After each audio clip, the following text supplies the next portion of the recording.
YegoB.com.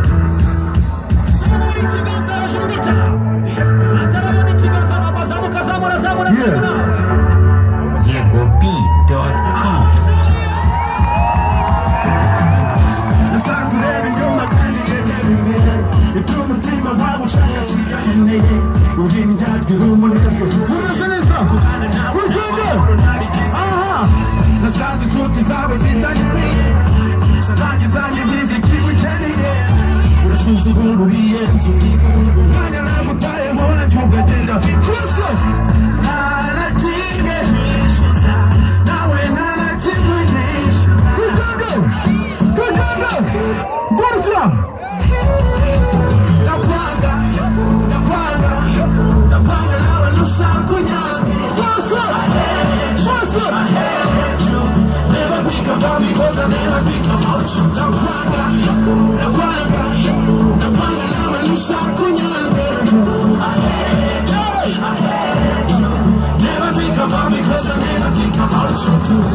Amatwi yawe yafungure, iyindi rimbi kunyure, aho uri hose unyumve neza kandi wumve yuko ibyo ndi kuvuga mbikuye ku mutima.